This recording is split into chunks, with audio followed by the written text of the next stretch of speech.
Greetings, friends. Lyle Wiley here, a high school English teacher and speech and debate coach in Thermopolis, Wyoming, and your host of the One Clap Speech and Debate podcast. Welcome to Season 4 of One Clap. It's so good to be back. And to kick off the season, One Clap is launching a series all about equality in speech and debate. We've got a lot of exciting content coming your way over the next couple months, and stick around until the end of the episode for a little preview of what's coming up. But we're launching this series today with part one of an important panel discussion. The open discussion is entitled Gender Bias and Seeking Equality in Speech and Debate. This panel features 5 talented and outstanding female members of our Wyoming Speech and Debate competitive community who share their personal experiences, thoughts, and ideas. Zoey Pickett, a recent graduate from Natrona County High School. Carolyn Benn-Thornton, a recent graduate from Riverton High School. Faith Duncan, a rising senior for Green River High School. And 2 rising seniors for Cheyenne East High School, Dani Schulz and Camila Rivera. My role in these discussions is primarily organizational. I ask questions, I try to listen intently, and then just move forward when panel members are done speaking, but I don't engage directly in the conversations with the panel. This panel is a chance to give women in our speech and debate community an opportunity to share their experiences, concerns, and ideas. So this spirited discussion lasted nearly 2 hours. So that means that today's episode will just be part 1 of our panel discussion. Let's go ahead and dive in and listen to the female voices of our community. I'm so very excited to meet and hear from all of our panel members on the open discussion for gender bias and seeking equality in speech and debate panel that we're going to have this evening. I want to especially thank tonight Zoey for coming to me and asking for this to happen and then helping me put together some of these questions. But thank you to all of you for coming out and talking to me tonight. You're all superstars in our Wyoming speech and debate community, and we need to have these conversations both in our community and in the national community. So thank you for your courage to come here and speak out about the importance of equality in speech and debate. Before we start the discussion, I want to give you each a chance to talk and introduce yourself just in a real simple format. So if you could tell me your name, your school, your grade, and your primary competitive events in speech and debate, that'd be awesome. And then we'll get started with our discussion. Hi, I'm Zoey. I was a senior this past year, so I'm going into college. I was a senior at Natrona County High School, and my main events were Extemp and LD. My name is Camila Rivera. I go to Cheyenne East. I just finished my junior year, and I'm going to be going into my senior year. And my main events are public forum debate and extemporaneous speaking. Yes, I'm Dani Schulz. I go to Cheyenne East High School also, and I just was a junior, so I'm an upcoming senior. And I primarily do the interps. I dabble a little bit in platform, so yeah. Hello, I am Carolyn Benn-Thornton, also known as Carly. I just graduated from Riverton High School, and my primary events are humor, duo, drama, poi, and poetry. I'm Faith Duncan. I go to Green River High School, and my primary events are Lincoln Douglas debate and extemporaneous speaking. Oh, and I'm an incoming senior. We have a couple of graduates, but we have some folks that are going to be back in our community next year. So I am going to do my best to try to stay out of this conversation completely. I'm just hoping to facilitate and transition between questions and statements. And we've just kind of assigned out places to start for everyone. So I'll just direct some questions, and then you can take the conversation wherever it goes. And then when things naturally end, I'll try to move to the next statement or question. So the first statement that I want to run by you that you can speak about comes from Noelle Lambert and Jessica Liu in the Rostrum in the February-March 2019 issue. They wrote an article. And they suggested some statements that you could approach with students that they could then have discussions about. And Zoey, I want to start with you. This statement, how much do you think it's true? How much do you agree with it? And why? My gender affects how my judge evaluates me as a competitor. We're doing it on the 1 to 5 scale, right? Yes. Probably like 3 or 4. I think a lot of it is subconscious. I think that not many judges actually go into a round thinking that they are going to judge the competitors based on their gender, but I think a lot of it is subconscious. So, like, for example, if you're in the middle of a cross-examination and your male opponent is speaking over you and interrupting you and being really aggressive, and then you decide to do that back, they could be seen as taking dominance in the round while you're seen as being bossy. And so I think it's mostly stuff like that. that, you know, men have stronger voices, more commanding voices, women have smaller voices, more high-pitched voices. And I think that, yeah, so it's mostly true. I think everyone has that inherent misogyny a little bit. And so I think it's implemented into every round, at least a little bit, but I don't think that any judge intends to do that. So I think I agree with this statement. I think probably a 4.5. I totally agree with Zoe. I don't think anyone intends to be biased, but I think in our society, there's internalized bias that we don't quite realize that we need to work on working through as judges and competitors.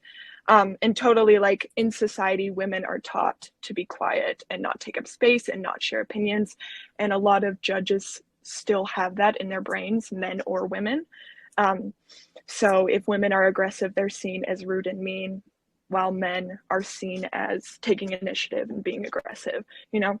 So I think that it's not always realized, but it happens quite frequently.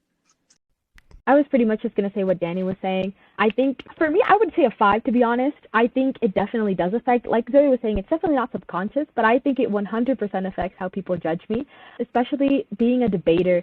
Again, with that tone. Tone is everything when it comes to debate, and especially during cross-examination. I get this on my ballots on a weekly basis, especially during cross-examination when we compete. I tend to take dominance. That's the person I am during CX, and when I did LD, that used to be a lot easier, but now in public forum, it's a lot harder, seeing as that we share that cross-examination time. So sharing it, I tend to be a little bit more dominant, and I know that in my ballots, I've gotten several times from judges that I need to maybe slow down, be less aggressive, talk in a lower voice, etc. So I do think it 100% affects especially the feedback I get. I'm not sure if it affects the results of my round, but it 100% affects the feedback I get in certain ballots, in certain rounds.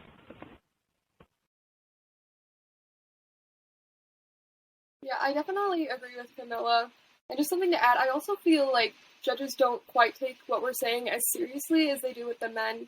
Just because it doesn't seem like people are really treating women as credible speakers as they do with men, especially left over from like how close we are from when we finally were granted suffrage and education. Like, we're just now starting to see more and more women in education and getting political platforms. So just the trustworthiness, I don't think as a society we've really recognized that what a woman says should be taken more seriously.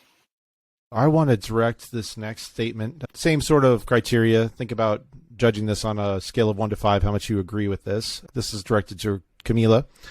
So it's important to monitor my tone when speaking in a round so that I don't come across as too aggressive or shrill. If I could give this a 10, I would. This happens to me so much during round. I'm not only told this by judges, but many times by my coaches as well, that I do need to watch my tone during round. And it's not, I definitely don't mean it in a rude way, because obviously, like, it's a competition, like, we're all there to be respectful. But I do find myself sometimes even by my own debate partner telling me I need to maybe, like, tone it down a bit, or by the way I'm being. But truly, I'm not being rude in any way. I would say, being assertive when I speak. And I think that's definitely necessary to do when you're in debate. But when it comes to my gender, I think that affects it, like, when I need to watch my tone, because I know that sometimes it's kind of funny when I see my judges' faces, because I think I'm being, like, assertive and being, like, really confident in what I'm saying, but some of my judges look at me, like, really scared. And I don't know if you've ever seen me around, but I'm not really rude whatsoever. I'm just really confident when I debate because I'm so passionate about what I'm debating. But I've definitely had time and time again, like, in the back of my head, slow down. Because with speed, it's also the same thing with speed. Or maybe, like, tone it down a bit, talk quieter, not as loud, because I have gotten that so many times. So I do agree that it's important for me to monitor my tone at some times. But I do like to defy it because, you know, it shouldn't determine certain things. So, but it's always in the back of my head, 100%. I totally agree. I think that especially in debate, you know, it's a fine line in debate to being super aggressive and bossy and then just kind of having dominance in the round. And I think that for women, that fine line does exist, and for men, it might not. I'm not sure. But I can say that during my time through debate, I feel like I've tried to find a way to go through a round without getting the comments that I need to watch my tone. And I always try to start off super nice, right? Like, I never interrupt them. I'm like, okay, like, thank you so much. Like, I try to be very nice. And then I just kind of try to match their energy, right? Like, I won't let them interrupt me. If they're interrupting me, I'll interrupt them, right? Like, I'll start getting louder if they're getting louder. And I found that that's kind of the best way to do it. But even then, still you get comments that you need to watch your tone, even though your opponent might not get those comments. And it's the same way for me that I've gotten comments from my teammates too, telling me that, oh, I'm so scared to mock you because you're so aggressive. But I don't really think I'm that much more of an aggressive debater than your average debater. I just think the passion comes through a lot differently if you're a woman debating. So it sucks. I agree with Zoe on the factor of just like matching energy with your male counterparts. And like you experience that a lot in interp because it's not necessarily monitoring yourself to come across as like, you don't want to come across as too aggressive, but it's more like you want to be more loud and you want to be more dominant. So you fill the space around you. And so you're kind of competing with the tonality and the vocal range of your male counterparts in speech a lot more. And so it's very hard because like women don't have the vocal range as men do because theirs is like physically bigger than ours. And so it's hard to like find a middle ground of like reaching what is filling a room and what is overpowering. And you don't want to like be too loud or too aggressive with your characters and everything. But again, you do want to reach that male counterpart expectation of their vocal range. I totally agree with Carly. I've gotten comments in my ballots like, why are you yelling so much? You're yelling, you're overacting. And it's really annoying when there's male competitors in your room like doing the same thing, but they don't get that. So I just have gotten so many of those comments and it sucks because you're like, I'm doing what they're doing. It's different. And I think it's totally societal and what society thinks of women and how they perceive their voices or them speaking aggressively. It's pretty horrible. So I'll move to the next question. This is going to be directed to Dani, and this is an important one. On a scale of 1 to 5, how much do you agree with this statement? I can be honest about how I feel to my teammates and my coaches. I think sometimes you can about certain things, but I think sometimes it's hard for male competitors to understand what female competitors go through. They don't really understand the struggle, and sometimes certain people will shut down your struggles and make you feel like they don't matter. Not everyone, but I just feel like sometimes since they don't experience what female competitors in speech and debate go through, I think it's easier to shut down and not listen and not amplify their voices, especially if they're in the minority. I agree with that so much. For me, it's not as much like coaches. I 100% trust my coaches. I can be honest with them 100%. Like some of them are actually my best friends. So I 100% agree with that. But when it comes to teammates, it's the real problem because I feel like with experiences that I've had, and I get really heated when I get out of my round. And I think it's very obvious sometimes with like my own teammates. But when I express that, it's often downplayed by many, many times and by a lot of people too. It's just not seen as like, oh, I bet it wasn't that bad. Or maybe it's like you're telling them about the experience like, oh, you're over exaggerating or you're being just overly dramatic about what actually happened in the round. But it's so with my teammates, I feel like I can't be fully honest to what happened because I know they're either going to have like, is what she's saying really true or is she just exaggerating? You know, so I feel like people need to be more aware of what we actually go through during rounds because if you're not there or maybe the one actually experiencing it, you do downplay that a lot. So like what Dani was saying, like people tend to shut that out and it's like, not that bad.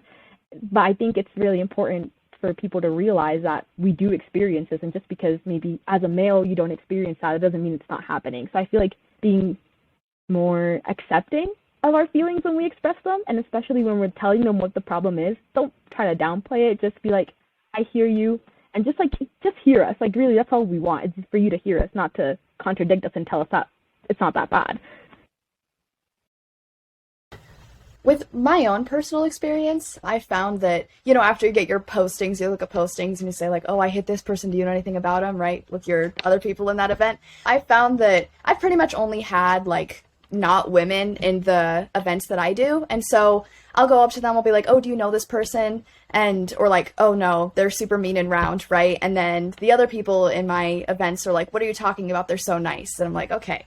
I think they're probably a little meaner to me, a little more aggressive, because they take advantage of the fact that, you know, I'm a woman, and they're kind of expecting to be able to step on me when they respect you more in the round, right? And so I think that their own experiences with certain people and my experience with certain people are different just based on our gender. So that's not good. I also think that for a lot of the male interpreters that I've talked to about this kind of say that, well, it's not the same for interp because it's female dominated. And though I don't really have much interp experience, I still think that, I mean, just based on what you guys have said so far in this, I think that just because interp is more female dominated does not mean that sexism can't happen in it.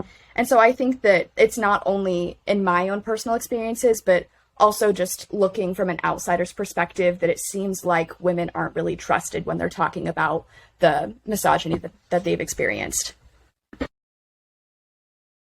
Yeah, and I feel like just another thing on being honest with our teammates and such, like, I feel like success with women and men is viewed differently. We almost have, like, an outside form of imposter syndrome towards women. Like, if somebody's being successful and doing well, it's viewed as, you know, the woman's, like, either, you know, the B word, or she's trying too hard, or just, there's always, like, some excuse for the woman winning. But when a man does it, he's, like, automatically congratulated. And I feel like just among teammates and stuff, like, you see a lot of jealousy when there are a lot of women winning in events. And I know just, like, for myself personally with some teammates, because my best friend also does LD. And when he breaks, there's no issues with it. But when I break, there's almost always somebody having some sort of jealousy issue or saying something about, like, not deserving it. And I feel like as a community, we need to recognize that female and male success both, like, neither is discredited or neither is really different. I have a question next, or a statement, same sort of situation. I'd like you to rank this on a scale of 1 to 5. Carly, this one's for you. So if I had a concern about an interaction with another competitor, it would be taken seriously. And you can think about this in the context of your coaches, but also in the context of, like, the tournament director and the people in the speech and debate community.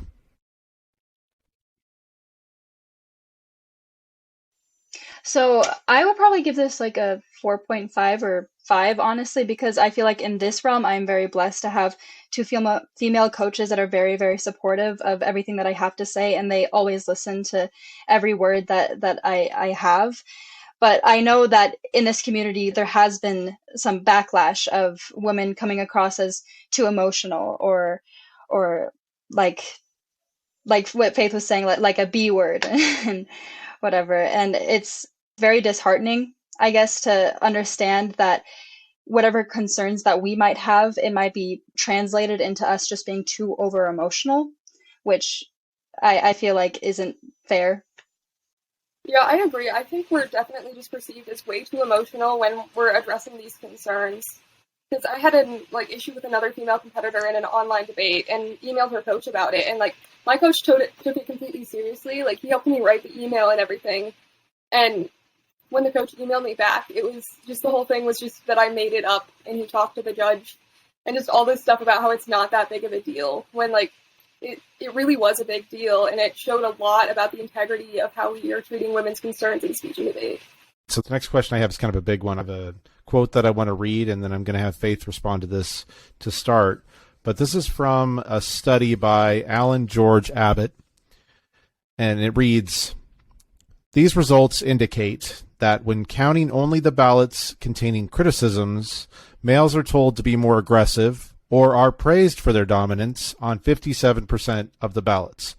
They were critiqued for their demeanor on only 43% of the ballots when evaluating the amount of times aggressive or dominant were written by the judges. And on the whole, males were encouraged to be more aggressive.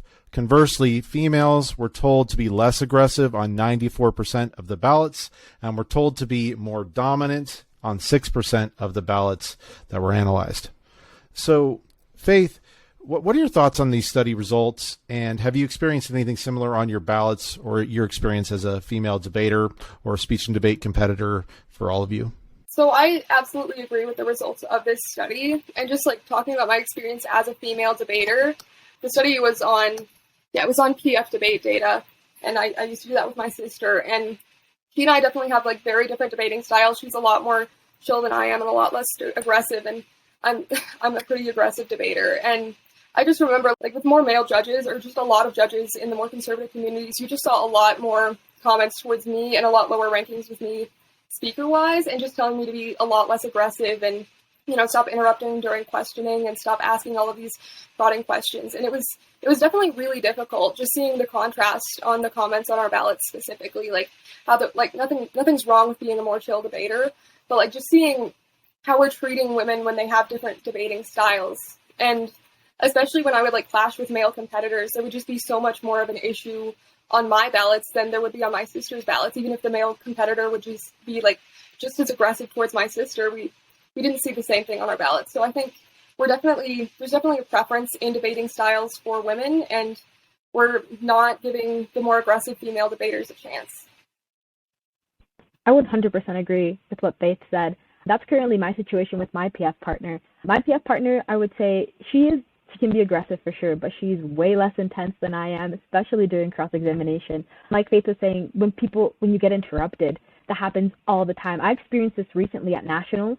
I was getting interrupted question after question after question during my cross-examination time. And no matter if it was Grand Cross or my personal one with Mike, I was constantly getting interrupted and even laughed at during round, which just really put me on edge.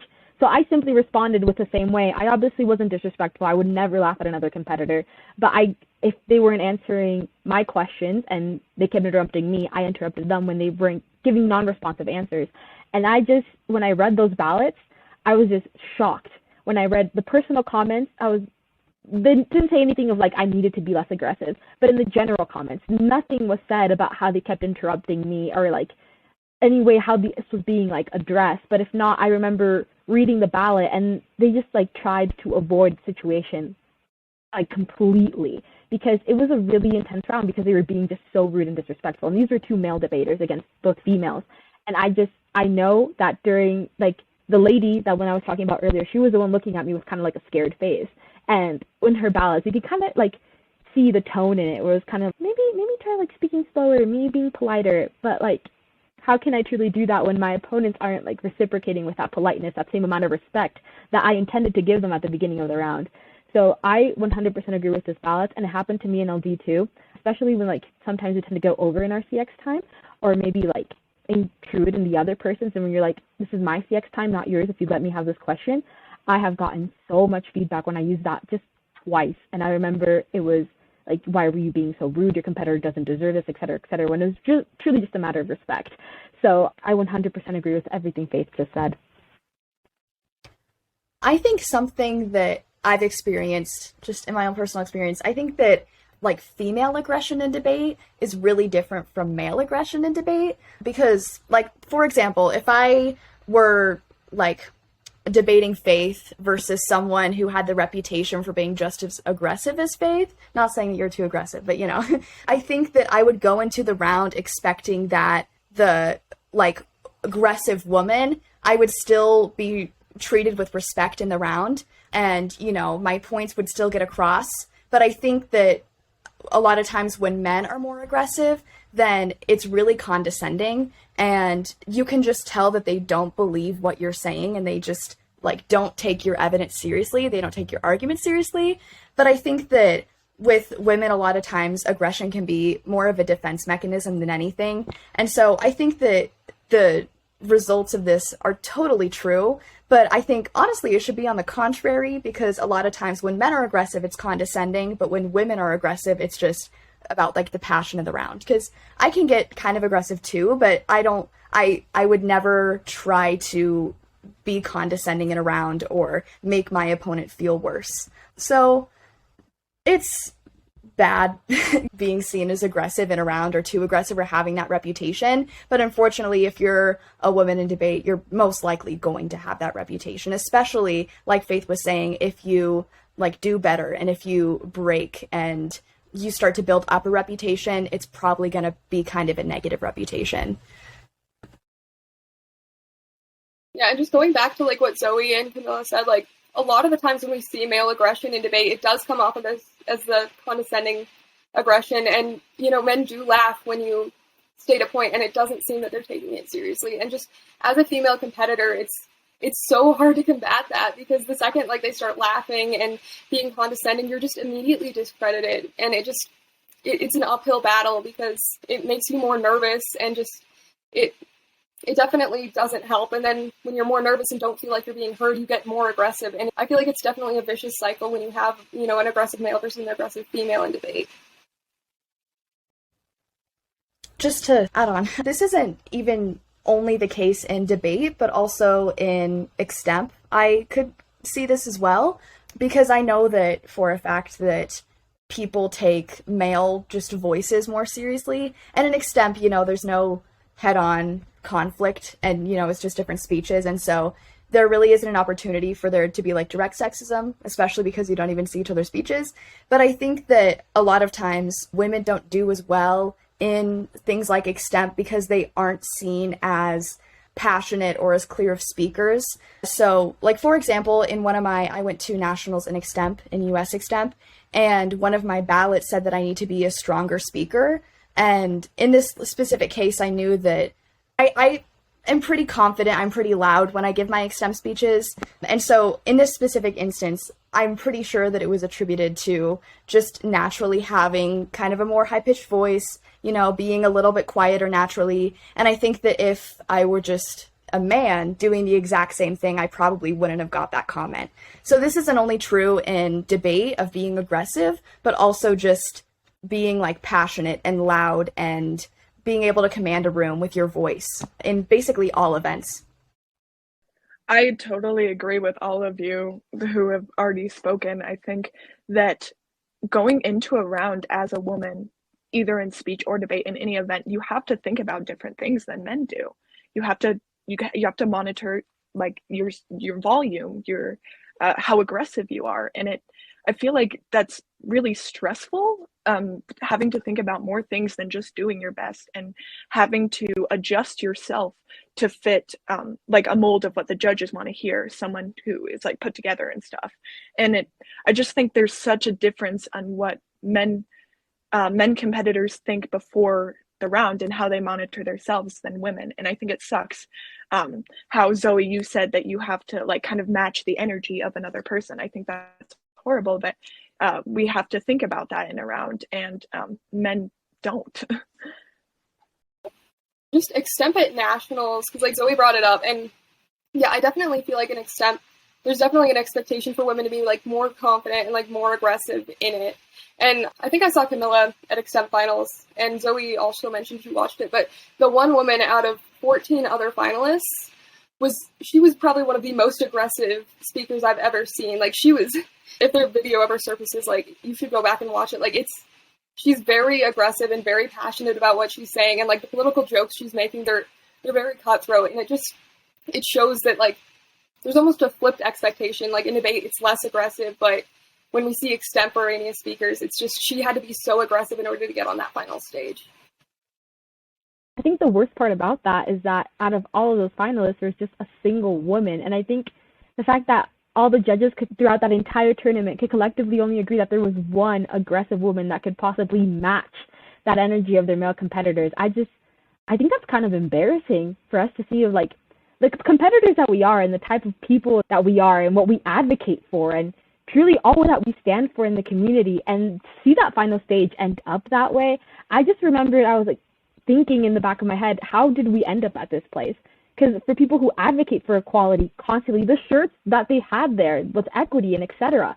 And then here we are, extemp finals, both, and combined, there was only a single woman in that final stage. So I honestly just wanted to add that to what Faith was saying, because it's just truly embarrassing to even think about. But it just shows that we need to fix it. Yeah, extemp being the event, the only event that I've done all 4 years, being the event that I've only ever gone to nationals in, right? Whenever I have a choice between like LD or extemp, I choose extemp.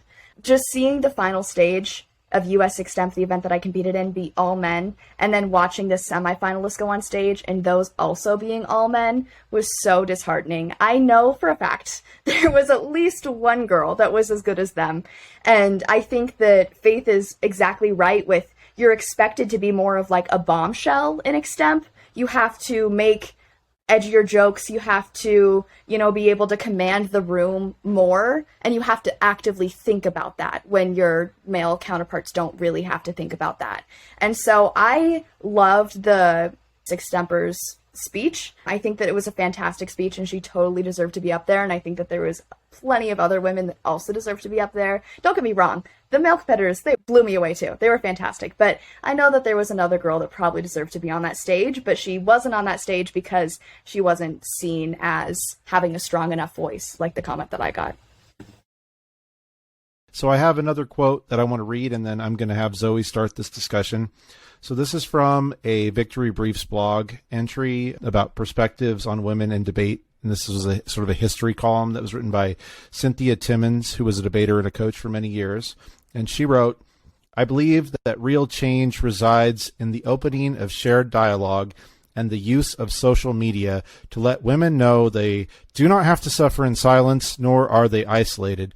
I believe that there is now more awareness, more publicity, and higher expectation of appropriate behavior toward all participants in the activity." This was actually written in 2014. So I just was wondering your thoughts on this, Zoey, and how can a community of support be built for female speech and debate competitors? And do you think that that community is being built now?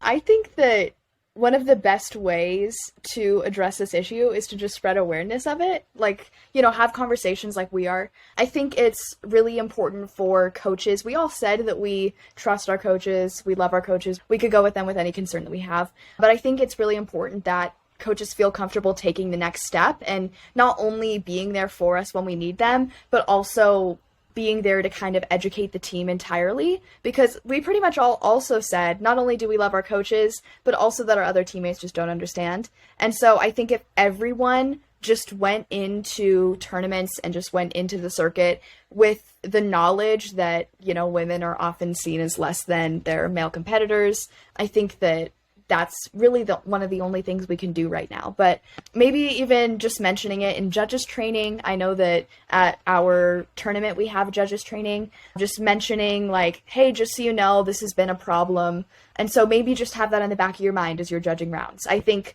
just educating people and spreading awareness is really the only way that we can fix it. Yes, I agree with you, Zoey, completely on that. And it's also a matter of like having those open conversations and not being necessarily scared of them, because you find that so many people, when you have these conversations, people get in this defense mechanism because they feel like it's a personal attack on them. But we just need to have like more welcoming conversations, in a sense, like understanding that their defensiveness and really like taking it and translating it and making sure that they're okay and that they're okay to have this conversation, because that's what's needed. I think another really important part of getting like educating people on this is representation, encouraging women to debate and do speech, even though it's male dominated, especially in debate. I think representation really matters. And in addition with education, because if you're a woman and, for example, you see the US Extemp final stage, you might feel really uncomfortable and like you feel like you can't control your gender and you can't be up there. I think encouraging women to pursue what they want to do and how they want to do it is so important, and also talking to them about their experiences and not disregarding how they feel. I think it's super important to get women into forensics.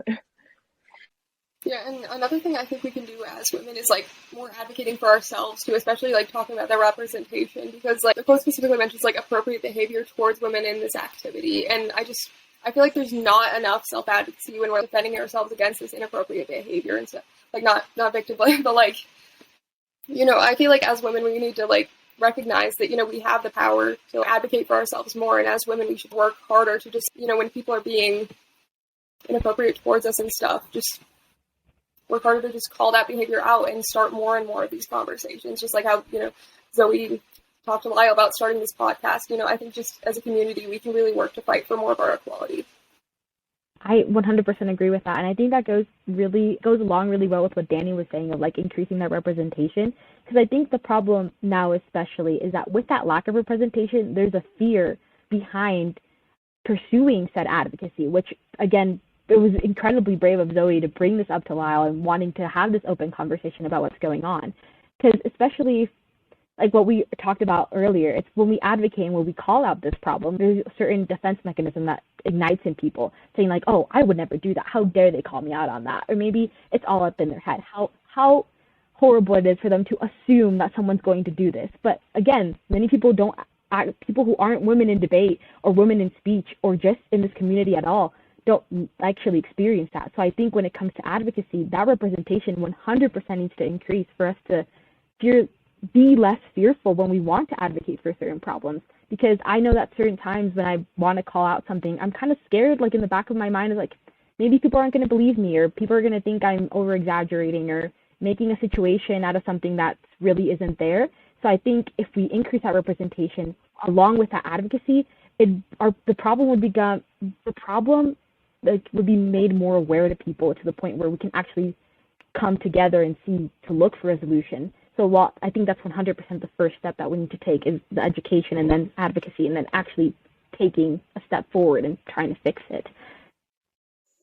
Yes, and you see a trend in gender biases and opposition to women that the people have a very strong sense of entitlement to their opinion, even if they don't realize that they have a gender bias, they don't realize it. And so, yes, bringing these advocacies and making your word and having a strong opinion and getting that across to people in a manner that they're willing to accept is very important to break those walls of entitlement. Yeah, just like on what Carly said, I think a lot of people don't recognize that like what they're saying is not, it's not kind, and it's like hurting these women in these activities, and they don't recognize their bias. So like I think as women, we need to empower ourselves and realize that we can call people out for this. Like I remember outside of a round, a male competitor, he said that I was super timid outside of rounds, but really aggressive in them. And I don't know why, it stuck with me a lot because I did not like being called timid. And just like the fact that, because I feel like my personality is the same in versus out of round. And just the fact that like he didn't even recognize that what he was saying was not like true or accurate. It was just the result of bias. I wish I had called him out on it. And I feel like as women in this activity, we need to be more aggressive for, advocating for this equality and calling out these biases. I think something that's really important is not minimizing ourselves and like not speaking out about things and like letting the patriarchy control like what we can and can't say or how we act. Because if we let the patriarchy and misogyny control us, then it's adding to the problem. And I think it's really easy to do that because totally, like Camila said, like you're worried if someone's not going to believe you or they're going to call you dramatic. I just think just putting it into young debaters and speech competitors' heads that they need to advocate for themselves, especially women, is really important just to fight back against the patriarchy and not making ourselves smaller so other people are comfortable. I think we can move on to another question. This one's going to be directed towards Camila. So how were you specifically, as a female, taught to be a competitor, a debater, a communicator, like specifically as a female? What were some things that you were taught that were different? Something that I was pondering on this question right before we started, and the main thing that popped out to me wasn't as much as aggression or the things we were talking about before, but for me, it was speed. And I didn't realize that until right now. I had another male debater. He was a teammate, and he was phenomenal. And his speed was quite fast, and it was a lot faster than I've ever spoken during round. But I remember growing as a debater, going from novice to varsity and doing that entire transition. There was a lot more pressure on me as a female debater to slow down, and especially during my judges. Because I feel like, in debate, you only have so much time. And even in like interp, whatever event you do, you only have such a limited amount of time that speeding up sometimes is necessary. But like, you're obviously, like, I'm not telling you to spread, please don't spread. But, there was a lot more pressure I felt for me as like, if you want to win, you need to slow down. And like, that's it. Like, there's no in between, there's no medium. You need to slow down or you're going to lose. Like, it's kind of like an ultimatum. But then my male debater, he was never told to slow down. In fact, like, I remember seeing some ballots or hearing from himself, sometimes it was even praised for said speed, or maybe even saying, I don't mind speed, you spoke incredibly. And even though we had the same arguments, my ballots are filled with please slow down, and his weren't, even though he spoke at a much faster rate than I ever did. So I think being taught how to communicate in debate, it was about speed and obviously aggression, but I feel like we've touched that topic so many times. But then with extent, the way it's always been for me, it's confidence as well. And like in the back of my head, I'm pretty confident in what I'm saying in extent, because that's the way you can get far in extent. You have to believe what you're saying in order to actually get far. And I will admit, like, I tend to be not super confident in extent because it's like, oh my gosh, what if they like catch me in something, or I said like a date wrong or something like that. But I know my ballots, like the way I was taught to do it, it's very different. I feel like some of my other male competitors are taught. I know it was more of like the substance of what we were talking about. So for example, mine, I was really encouraged to bring a lot of evidence. Don't hook on too much to your hook. Like, bring actual substance to the table. But then I heard one of my other male competitors speaking, and it wasn't as much like content, like actual real substance behind it, but it was more like funny, light. And he obviously made it a lot farther than I did at the time, but then again, I was learning. But I think that was like the difference. So in debate, it was speed, and then in extent, it was a lot more content. It's like, you need to say more things that are going to make you sound more reliable. Males, just take it light, take it easy, do more jokes, etc. But I, on the other hand, it was really different. So I think that's the way I see that difference as I pondered this question, but I hadn't realized it till today that I was told to think about it. I think something specific that I remember when I got this talk, and now as the captain of my team, I have to give this talk. I gave this talk this year of what to wear to a tournament, I think is a lot more specific for women than it is for men. I remember my captain my freshman year was Lauren Blackwelder. Love her. Shout out Lauren. She always said, she was like, you're pretty much guaranteed to get a comment on what you wear no matter what. But make sure that your skirt is long enough, especially if you do interp events, make sure you can move around and nothing will slip. Make sure, I remember especially like if you have like a larger chest, maybe you shouldn't wear button-up shirts, right? And so like all of these things that women have to think about, not only in round, but also just while they're packing for the tournament, that men don't have to think about. And I think that, what women wear versus what men wear and how it's deemed professional isn't only in debate, but it's just in the world in general. And honestly, I think it's good training for probably what we're going to experience in the workplace of having to monitor what we wear. But I know that that's something that I just remember getting that talk when I first joined debate of, they're going to comment on what you wear. I totally agree. I've gotten comments like, I remember vividly, I got a comment that was like, you need to wear nylons, it would be more professional.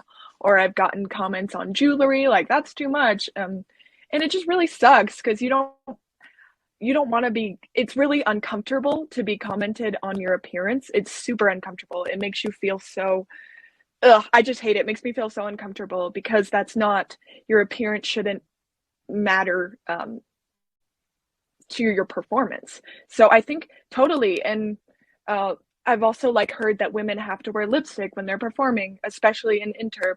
And it just sucks that we have to think about all those different things when men don't really have to in the same way that we do. So I totally think, especially with appearance, it's super important for women just in general in society too. It's just a reflection of society onto speech and debate for women. Yeah, and back to what Camila was saying, I know this is a weird circle, but just regarding speed and how we're taught to communicate, I feel like Camila and I are very similar debaters. I've never debated her, but I feel like we are.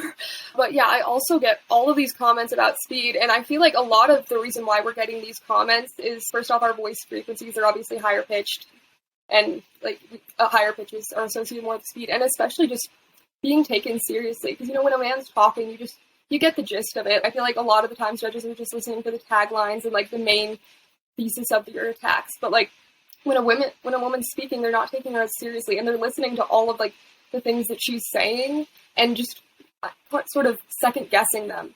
So I feel like that's a lot of the reason why we're getting these comments about speed is either the judge isn't listening at all or they're constantly second guessing things and need time to consider what we're saying.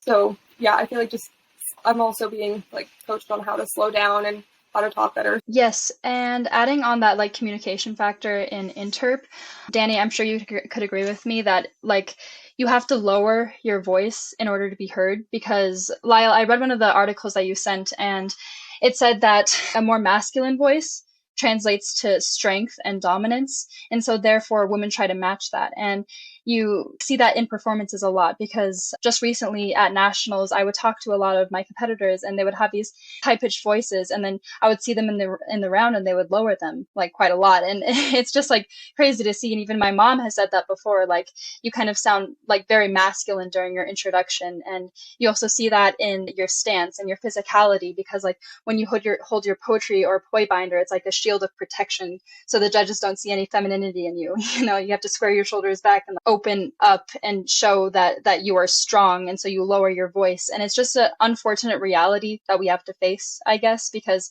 it's about adjustment. Because if you had a high-pitched voice, maybe a judge wouldn't listen to you as much as they would if you had a lower-pitched voice. Have you guys seen the poi Debate Like a Girl? Yeah, so in that poi, I love it so much, but she does an impression of debaters, and I think something that's kind of funny is you see the stereotype of women in speech and debate lowering their voice. You see that in the poi, because when she does her impression of a debater, she's like naturally lowers her voice. And I do that too. I'm like resolved, you know, and so I think that all women kind of subconsciously do that. I know that a lot of female politicians have done that too. There's been studies on like Hillary Clinton and Margaret Thatcher's voice and how they've like lowered over time. And so I think that that's kind of like a natural thing that we've just kind of gone into, because we know that it'll help us out and we'll be taken more seriously. Yeah, and like voice frequency wise, like I think we see more success when we have lower voices too, because I had to actually work to lower my voice when speaking, because I would use my high-pitched customer service voice when I debated initially my freshman year. And I remember just everybody telling me like, don't like lower your voice, use your more natural speaking tone and keep it low. And I saw more competitive success when I wasn't using the customer service voice and when I was using the lower pitch. I totally agree. Sorry, I cut out for a second. But just like me personally, when I'm in a round, especially dramatic interpretation as a female, I watch like men go before me and I'm like, okay, like I'm preparing myself to be loud and to fill up the room, to command the room, just because I don't want to lose points on that and I want to get a good rank. And that's just something I really focus on just in general when I'm speaking, is filling up a room, especially because for women it's more difficult to be heard in general. I just wanted to add on before it got lost to what Faith was saying about especially the frequency of the voice, which I think is kind of funny because we are very similar debaters now, everything I'm hearing her say. My freshman year, I also spoke in a very high customer service, because I thought that was like the polite thing to do, like the way that would get me kind of a like, I don't know, the same level as my judges. I kind of want to say like just get them to like me. But then subconsciously over the years, my voice has like lowered a lot. And I just kind of realized through old videos or old audios that I have of myself and just hearing myself, I was like, I have a really high-pitched voice. And then now going into like debate and sometimes like hearing my own extempo, I was like, you know, for practice, recording them, hearing yourself or debate as well, it's just incredible to see how like that lower frequency, like that lower voice actually helps you be successful. Because my freshman year, I was partly successful. I wasn't, you know, as successful as I am now or consider myself to be. And I 100% would attribute that to partly to how like I carry my voice throughout rounds. So I just wanted to add that. I just wanted to touch on how it needs to be brought more awareness to our judges, because like we were all talking about our freshman selves and how we were a lot more like higher pitched than we are now. And I mean, I have a story about that. My first ever humor round, I had 5 competitors, and I remember vividly this judge, he was talking about what he looks for is vocal distinction and vocal range. And so he was talking about how if you can go up really high and if you can go up really low and have that distinction between characters, that's really impressive to him. And so I took that, and then I tried to have all the dialect and all of my tonality and my frequencies be so different for every character, and what was a 9-minute piece turned into a 6-minute piece, because I was trying to equate everything to my male counterparts, what they could do for their vocal range, rather what I could do. And obviously that's not a fair fight. And I see that it's not a gender bias, that males have more of a vocal range than women do, and they have an easier time pushing their voices than women do, but it is an advantage. And judges should understand that, and they shouldn't take our vocal range as a sign of distinction between characters, but rather our interpretation and how we exude our characters. And just to add on to Carly a little bit, just about humor specifically, I'm sure Carly can agree with me. Humor is really male dominated, and it's hard sometimes because you go into rounds of all men, just in general, like in society, women aren't seen as funny, which sucks. But also, like, the voice thing is it's so prevalent, because if you think about singing, men can sing almost everything and women can't. So it's just the vocal range is it's so prevalent, and especially in humor, it just judges don't always think about whose interpretation and whose acting is inherently better. They think of who's more flashy and who can do more things. And it's just, I think humor is really sexist. I really do. Just being a woman in humor, it just, you get into rounds full of all men. And I'm sure, I mean, I don't really know, so don't quote me on this. If you look at like national champions of humor, the majority of them are men. Yeah, and talking about humor specifically, because I used to dabble in it, but I quit after my second year. But yeah, vocal frequency definitely plays a massive role in it. And like, respect to you, Carly, for making 11th. Congratulations, because that was definitely a challenge. And but yeah, my sophomore year, I had a piece. It had 12 different characters, like all with Boston accents. So I had to really diversify the frequencies. And almost all of the comments I got on it, I had like a specific vocal coach tell me and stuff about how my main character, who had like the highest pitched voice out of them all, it sounded like my voice hurt, and I couldn't keep doing that because I was going to hurt my voice, even though I had no problem with that character. Like, the problem I had the worst one time with was the lower voice character, because like my voice like physically hurt after that one. And so just recognizing that maybe women can't really speak that low, and we really shouldn't have to. Thank you so much to our panel members for their thoughts in part one of our discussion. There's a lot for all of us in the coaching and competitive community to thoughtfully consider as we strive for equality in the speech and debate world. In the next episode of One Clap, we'll air the second half of the discussion. Be sure to check out additional links and resources, as well as the full transcript of this discussion on the website, oneclapspeechanddebate.com. Be on the lookout for these upcoming episodes too. Ella Schnocky talks about women in speech and debate in her 2019 NSDA Championship POI, Debate Like a Girl. Director Lucia Small discusses her new documentary, Girl Talk, a film that was 8 years in the making that follows the journeys of girl debaters through high school. Riverton competitor Carolyn Benn-Thornton talks about the importance of humor in her semifinalist run at NSDA Nationals this summer. Our second panel, made up of Yu Yuen, Haley Lauze-Reyes, and Layla Sandlin, considers being a racial minority and a woman in speech and debate. Natrona County High School superstar and 2022 Wyoming High School Forensics Ambassador Zoey Pickett stops by to discuss extemporaneous speaking and female leadership, and more. If you'd like to join the discussion here at One Clap Speech and Debate, shoot me an email at lylewiley@gmail.com, or reach out on the One Clap Speech and Debate podcast website or social media that'll be linked in the show notes. Also, be sure to check out our new YouTube and TikTok channels. These are going to be linked in the show notes too. I'm super excited to be back for Season 4 of One Clap. I love making the show and all the resources with it. It's like my love letter to the speech and debate community, a community that has given me and my family a lot of love and generosity. It's not, however, a cost-free enterprise, and it takes a lot of time and effort on top of cost for me to produce. This year, maybe consider supporting One Clap Speech and Debate by checking out our Patreon page linked in the show notes. You can partner with me on this journey for as little as $1 a month, and you can stop patronage at any time. Special thanks to our patrons, Terry, Tina, Brenda, Aaron T., Melissa, Marcus, Laura, Londi, Ashley S., Matt, Joel, Alan, Ashley M., Aaron L., Izzy, and Rick.